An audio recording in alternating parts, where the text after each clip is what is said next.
ഇന്ന് ആറ്റുകാൽ ഉത്സവം തുടങ്ങിയിരിക്കുന്നു. സ്ത്രീകളുടെ ശബരിമല എന്ന് അറിയപ്പെടുന്ന ആറ്റുകാലിലെ ഉത്സവം. സമുദ്രമാണ് പ്രാവശ്യം വരുന്നത്. പിന്നെ ഒരു ലഹരിയാണ് ആൾക്കാർക്ക് ഉത്സവം എന്ന് പറയുമ്പോൾ.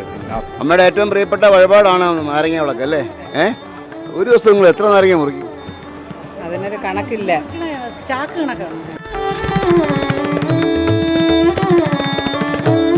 നമസ്കാരം. തലസ്ഥാന നിവാസികൾക്ക് ഇന്ന് സന്തോഷത്തിൻ്റെ ദിനമായിരുന്നു. ഇന്ന് ആറ്റുകാൽ ഉത്സവം തുടങ്ങിയിരിക്കുന്നു. സ്ത്രീകളുടെ ശബരിമല എന്ന് അറിയപ്പെടുന്ന ആറ്റുകാലിലെ ഉത്സവം ഇന്നാണ് ആരംഭിച്ചത്.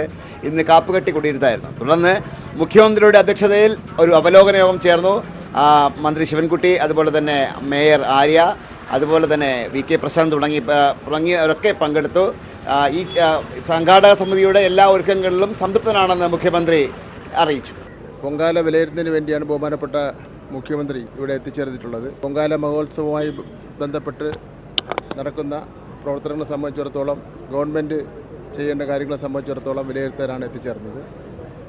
24 ഡിപ്പാർട്ട്മെൻറ്റുകളാണ് പൊങ്കാലയുമായി ബന്ധപ്പെട്ട് സഹകരിച്ചു പോകുന്നത്. 24 ഡിപ്പാർട്ട്മെൻറ്റേയും ഹെഡ് ഓഫ് ദി ഡിപ്പാർട്ട്മെൻറ്റ്സ് ഇന്നത്തെ യോഗത്തിലുണ്ടായിരുന്നു. അവർ ഓരോരുത്തരും അവരവരുടെ ഡിപ്പാർട്ട്മെൻറ്റ് പൂർണ്ണമായി തന്നെ കാര്യങ്ങൾ ചെയ്തു തീർത്തു എന്നുള്ള കാര്യം അവിടെ പ്രസ്താവിക്കുകയുണ്ടായി. അതിലെ പ്രധാനപ്പെട്ട ചില ഡിപ്പാർട്ട്മെൻറ്റുകളുണ്ട്. പോലീസ് ഡിപ്പാർട്ട്മെൻറ്റ്, കോർപ്പറേഷൻ, അതുപോലുള്ള ഡിപ്പാർട്ട്മെൻറ്റിലൊക്കെ തന്നെ അവർ ചെയ്യേണ്ട ഉത്തരവാദിത്തങ്ങൾ പരിപൂർണമായി തന്നെ ചെയ്ത് തീർത്തിരിക്കുകയാണ്. ബഹുമാനപ്പെട്ട മുഖ്യമന്ത്രി സംതൃപ്തി രേഖപ്പെടുത്തിയിരിക്കുകയാണ്. അമ്മയുടെ ഏറ്റവും പ്രിയപ്പെട്ട വഴിപാടാണ് നാരങ്ങ വിളക്ക് അല്ലേ? ഒരു ദിവസം നിങ്ങൾ എത്ര നാരങ്ങ മുറിക്കും? അതിനൊരു കണക്കില്ല, ചാക്ക് കണക്കാണ്.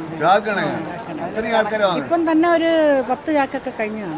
ഉച്ചയ്ക്ക് മുമ്പ് 10 ചാക്ക് നാരങ്ങ കഴിഞ്ഞു. അതിനൊരു കണക്കില്ല, നമുക്ക് എത്രയെന്ന് പറയാൻ പറ്റില്ല, അത്രയുണ്ട്.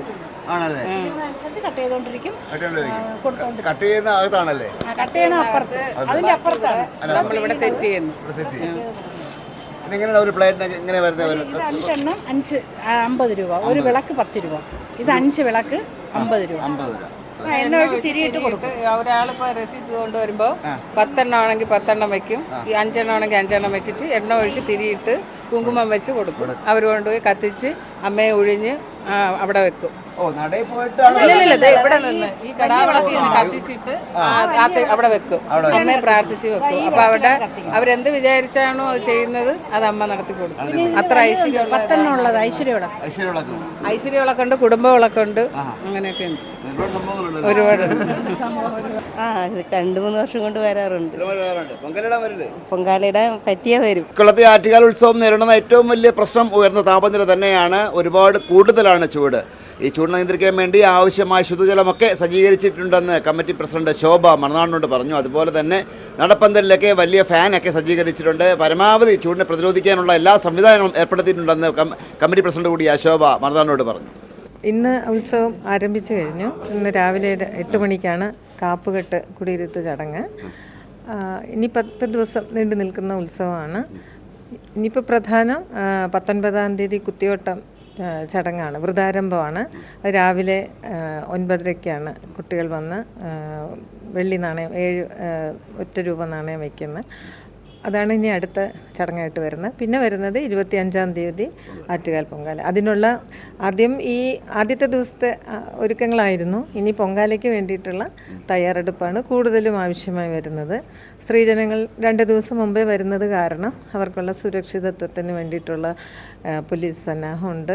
അതുപോലെ തന്നെ കുളിക്കുന്നതിനും മറ്റുമൊക്കെയുള്ള എല്ലാ സൗകര്യങ്ങളും, ഷവർ, അങ്ങനെയുള്ള ടോയ്ലറ്റ് ഫെസിലിറ്റി എല്ലാം ചെയ്തിട്ടുണ്ട്. പിന്നെ പൊങ്കാല ഇടുന്നതിലേക്ക് ഈ ചുറ്റുവട്ടത്തുള്ള സ്ഥലങ്ങളൊക്കെ വൃത്തിയാക്കിയിട്ടുണ്ട്. പിന്നെ അടുത്ത് വരുന്നത് ആ ദിവസം തന്നെ കുത്തിയോട്ടം ചുരൽകുത്ത് കഴിഞ്ഞിട്ട് കുട്ടികൾ മണക്കാടുള്ള ശാസ്താ ക്ഷേത്രത്തിലേക്ക് പോകുന്നു. അപ്പോൾ അതിന് വേണ്ടിയിട്ടുള്ള എല്ലാ ഒരുക്കങ്ങളും, കുട്ടികൾക്ക് വേണ്ടിയിട്ടുള്ള കിരീടം, വസ്ത്രം, പിന്നെ അങ്ങനെ എല്ലാ ഒരുക്കങ്ങളും ആരംഭിച്ചു. അവരുടെ 7 പേരടങ്ങുന്ന ഒരു ഗ്രൂപ്പ് വെച്ചാണ് പോകുന്നത്. ഇപ്രാവശ്യം 607 കുട്ടികളാണ് ഈ കുത്തിയോട്ടത്തിനുള്ളത്. അപ്പോൾ ഈ ഓരോ ഗ്രൂപ്പിൻ്റെ മുൻപിലും വിവിധ കലാപരിപാടികൾ, അങ്ങനെയുള്ള തെയ്യം, അങ്ങനെയുള്ള കാര്യങ്ങളൊക്കെ ഉണ്ട്. അതെല്ലാം ആയിക്കഴിഞ്ഞു. അപ്പോൾ ഇനി ഇതൊരു ഒഴുക്ക് പോലെ ഈ 10 ദിവസം നടക്കും. അതിന് വേണ്ടിയിട്ടുള്ള തയ്യാറെടുപ്പാണ്. എല്ലാവരുടെയും സഹായ സഹകരണങ്ങളുണ്ട് ഇതിന്. അതിനൊക്കെ നന്ദി പറയുന്നു. പിന്നെ അമ്മയുടെ അനുഗ്രഹവും. ഒരു കാര്യം വെച്ചാൽ നമ്മൾ ഏറ്റവും കൂടുതൽ ഫേസ് ചെയ്യാൻ പോകുന്നൊരു വിഷയം എന്ന് പറഞ്ഞു കഴിഞ്ഞാൽ കടുത്ത ചൂടാണ്. ഒരുപാട് കൂടുതലാണ് ഇപ്പോൾ ചൂട്. മുന്നറിയിപ്പിന് ഗവൺമെൻറ് കൊടുത്തിട്ടുണ്ട്. ഈ ചൂടിനെ പ്രതിരോധിക്കാനായിട്ട് എന്തൊക്കെ നടപടിയാണ്? ചൂടിൻ്റെ മെയിനായിട്ട് വരുന്ന ഞങ്ങൾക്ക് ക്ഷേത്ര ദർശനത്തിന് വരുന്ന ആൾക്കാർ ബാരിക്കേഡിൽ നിൽക്കുമ്പോൾ ഉള്ള ബുദ്ധിമുട്ടുണ്ട്. അപ്പോൾ അതിന് ഇപ്രാവശ്യം ഒരു പ്രത്യേകത, ഞങ്ങൾ വലിയൊരു 2 ഫാന് ഗുരുവായൂരൊക്കെ ഉള്ള പോലെ HVLS ഫാൻ ഇട്ടിട്ടുണ്ട്. അപ്പോൾ അതെന്തായാലും കുറച്ച് ഉപകാരപ്രദമായിരിക്കും. പിന്നെ അതുപോലെ കുടിവെള്ളം കൊടുക്കുന്നുണ്ട്. കൂടുതൽ ആൾക്കാരെ ഉൾപ്പെടുത്തിക്കൊണ്ട് ഈ ക്യൂ നിൽക്കുന്നവർക്ക് വേണ്ടിയിട്ട് കുടിവെള്ളം കൊടുക്കുന്നുണ്ട്. പിന്നെ പൊങ്കാല അർപ്പിക്കുന്നവർക്ക് ഒരു പ്രത്യേകിച്ച് പറയാനുള്ളത്, കഴിയുന്നത്ര അകലത്തിൽ അടുപ്പുകൾ സ്ഥാപിച്ച് അടുത്തടുത്ത് നിൽക്കാതെ, പിന്നെ ധരിക്കുന്ന വസ്ത്രം കോട്ടൺ ആവണം. കോട്ടൺ ആയാൽ പോലും ഇത് സൂക്ഷിച്ച് സാരിയൊക്കെ ഇങ്ങനെ വിടർന്ന് നിൽക്കാത്ത രീതിയിൽ വളരെ ശ്രദ്ധിച്ച് കൈകാര്യം ചെയ്യണം. പിന്നെ കൂടുതൽ വെള്ളം കുടിക്കണം. ഇതൊക്കെയാണ് പറയാനുള്ള. പിന്നെ ഗവൺമെൻറ്റിൻ്റെ ഭാഗത്തുനിന്ന് പ്രത്യേകം ഗ്രീൻ പ്രോട്ടോക്കോളാണ് അവർ പറയുന്നത്. അപ്പോൾ പ്ലാസ്റ്റിക് സാധനങ്ങളൊന്നും, കപ്പായാലും അങ്ങനെയുള്ള ഒന്നും കൊണ്ടുവരാതിരിക്കാൻ ശ്രമിക്കണം. കൊണ്ടുവന്നാലും അവിടെ ഉപേക്ഷിച്ചിട്ട് പോകാതിരിക്കണം. ഇതൊക്കെയാണ് പറയാനുള്ളത്. കോവിഡിന്റെ ശക്തമായ നില മാറിയെങ്കിലും കോവിഡിന്റെ ഭീതി ഒഴിഞ്ഞിട്ടില്ല. അതിനെ പ്രതിരോധിക്കാനായിട്ട് എന്തെങ്കിലും സംഭവങ്ങളൊക്കെ? ഇല്ല, അങ്ങനെ പ്രത്യേകിച്ചില്ല ഇപ്പോൾ. പക്ഷേ എനിക്ക് തോന്നുന്നില്ല കോവിഡിനെ ആരും ശ്രദ്ധിച്ചിരുന്നുണ്ട് തോന്നുന്നില്ല. എന്നാലും ഈ ചൂടിൻ്റെ അവസ്ഥയിൽ അങ്ങനെ ഒരു പ്രശ്നമാകും എന്ന് തോന്നുന്നില്ല. ഈ പൊങ്കാല കഴിഞ്ഞാലുടൻ തന്നെ നഗരം വൃത്തിയാക്കാനുള്ള സംവിധാനങ്ങളൊക്കെ എടുത്തിട്ടുണ്ട്. നഗരം വൃത്തിയാക്കാൻ കോർപ്പറേഷൻ്റെ ഭാഗത്തുനിന്ന് എല്ലാ പൊങ്കാലയ്ക്കും വളരെ കൃത്യമായിട്ട് പൊങ്കാല നിവേദ്യം കഴിയുന്നത് 2:30-ക്കാണ്. 5 മണിക്ക് മുമ്പ് തന്നെ എല്ലാ ഗ്രൗണ്ടും വഴികളും ഒക്കെ വൃത്തിയായിട്ടുണ്ടാവും. അത് അവർ കുറേ വർഷങ്ങളായിട്ട് നന്നായിട്ട് കൈകാര്യം ചെയ്യുന്നുണ്ട്. കല്ല് എല്ലാം മാറ്റുന്നു. ഈ ഇഷ്ടിക തന്നെ അവർ ഭവന നിർമ്മാണത്തിന് വേണ്ടി ഉപയോഗിക്കുന്നുണ്ട്. അപ്പോൾ അതും ഒരു സന്തോഷമാണ്. നമ്മുടെ ഒരു ചടങ്ങിൻ്റെ ഭാഗം പാവപ്പെട്ട ജനങ്ങൾക്ക് ഉപകാരപ്രദം എന്ന് പറയുമ്പോൾ അതൊരു വലിയ കാര്യമാണ്. പിന്നെ ഞങ്ങളുടെ ചുറ്റുവട്ടത്തുള്ള സ്ഥലങ്ങളൊക്കെ അതനുസരിച്ച് വൃത്തിയാക്കൽ ചടങ്ങ് നടക്കുന്നുണ്ട്. ഈ സമുദ്രം വരുമ്പോഴല്ലേ ഓരോ വർഷം ഇങ്ങനെ ആൾക്കാർ കൂടി ഭക്തജന സമുദ്രമാണ് ഇപ്രാവശ്യം വരുന്നത്. പിന്നെ ഒരു ലഹരിയാണ് ഈ ആൾക്കാർക്ക് ഉത്സവം എന്ന് പറയുമ്പോൾ. ആ പൊങ്കാല ഇങ്ങനെ പ്രതീക്ഷയോടെ കാത്തിരിക്കുകയല്ലേ. പിന്നെ ക്ഷേത്രമാണെങ്കിലും നന്നായിട്ട് എല്ലാ കാര്യങ്ങളും ഭംഗിയായിട്ട് ചെയ്യുന്നുണ്ട്. ദർശനത്തിനായിരുന്നാലും ശരി, വാഹന സൗകര്യത്തിനായിരുന്നാലും ശരി, സുരക്ഷിതത്വത്തിനായിരുന്നാലും ശരി, അവർ നന്നായിട്ട് ഗവൺമെൻറ് ആലോചിച്ച് നല്ല അറേഞ്ച്മെൻറ്റാണ് ചെയ്തിരിക്കുന്നത്. ഏകദേശം 40 ലക്ഷത്തിനോടടുത്ത് വരുന്ന ഭക്തജനങ്ങളുടെ പൊങ്കാലയാണ് 25-ാം തീയതി വരാൻ പോകുന്നത്. ഇത്രയും ആൾക്കാരെയൊക്കെ ഉൾക്കൊള്ളാനുള്ള, ഇവിടെ മാത്രമല്ലല്ലോ നമ്മളെ റോഡ് 18 കിലോമീറ്റർ ശകലമായ road, railway station, police station, എവിടെയെല്ലാം കോമ്പൗണ്ട് ഉണ്ടോ വീടുകളായിരുന്നാലും ശരി, ഈ വരുന്ന ജനങ്ങൾക്ക് ഒരു അപരിചിതത്വം ഇല്ലാതെ ഏത് വീട്ടിലും പോയി പൊങ്കാല ഇടാം. അവർക്ക് വേണ്ട പ്രാഥമിക കർമ്മങ്ങൾ നിർവഹിക്കാനായിരുന്നാലും ശരി, വെള്ളത്തിനായിരുന്നാലും ശരി, എല്ലാ സൗകര്യവും ഓരോ വീട്ടുകാരും അത് അവരൊരു നേർച്ച പോലെ അവരും ചെയ്തു കൊടുക്കുകയാണ്. അതുകൊണ്ട് ആരും ബുദ്ധിമുട്ടേണ്ട കാര്യമില്ല. ഓരോ വർഷവും ദിവസം എല്ലാ വാതിലും മലക്കെ തുറന്നിടും അല്ലേ? എല്ലാവർക്കും സ്വാഗതം. അതെ. എൻ്റെ വീട്ടിൽ തന്നെ കോഴിക്കോട്, കണ്ണൂർ, ആലപ്പുഴ എന്നൊക്കെ ആൾക്കാർ വരുന്നുണ്ട്. വർഷങ്ങളായിട്ട് വരുന്നവരാണ്. അവരുടെ കൂടെ ഓരോ വർഷവും പുതിയതായിട്ട് ഒരാൾ കുറഞ്ഞത് വരാതിരിക്കുകയില്ല.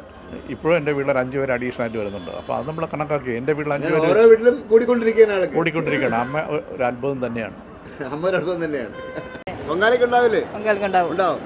അടുത്താണോ വീട്? അടുത്തല്ല, അങ്ങ് വെമ്പായം പോണം. വെഞ്ഞാറോട് പോകണം. അടുപ്പിച്ച് പോകണം. പൊങ്കാലയ്ക്ക് വരും. ഇന്ന് മുതൽ 26-ാം തീയതി വരെ ഈ ഒരു നഗരം, തിരുവനന്തപുരം തലസ്ഥാന നഗരം എന്ന് പറഞ്ഞാൽ ആഘോഷ തിമിർപ്പിലാണ്. ഓരോ വീട്ടിലും ആഘോഷമാണ്. ഒരുപാട് 25-ാം തീയതി ആണ് പൊങ്കാല. 25-ാം തീയതി ഈ നാടിൻ്റെ ഞായറാഴ്ചയാണ്. നാടിൻ്റെ നാനാഭാഗത്തു നിന്നും, കേരളത്തിൽ നിന്ന് മാത്രമല്ല, എവിടെയൊക്കെ മലയാളികളുണ്ടോ അവരൊക്കെ എത്തുന്ന ഒരു സ്ഥലം കൂടിയാണ്. 40 ലക്ഷത്തോളം ആൾക്കാരൊക്കെയാണ് കഴിഞ്ഞ വർഷമൊക്കെ പങ്കെടുത്തത്. ഈ വർഷം അതിനും കൂടാനുള്ള സാധ്യത. ചൂടാണ്, അങ്ങനെ ഒരു വെല്ലുവിളിയും കൂടെ ഉണ്ട്. ഏതായാലും ഇനിയുള്ള 26-ാം തീയതി വരെ നമ്മുടെ നഗരം, നമ്മുടെ തിരുവനന്തപുരം തലസ്ഥാന നഗരം ഉത്സവ തിമിർപ്പിലാണ്. മറുനാടൻ മലയാളിക്ക് വേണ്ടി ക്യാമറമാൻ JP-ക്കൊപ്പം ശ്രീജിത്ത് മാരാർ സൈനിങ് ഓഫ്.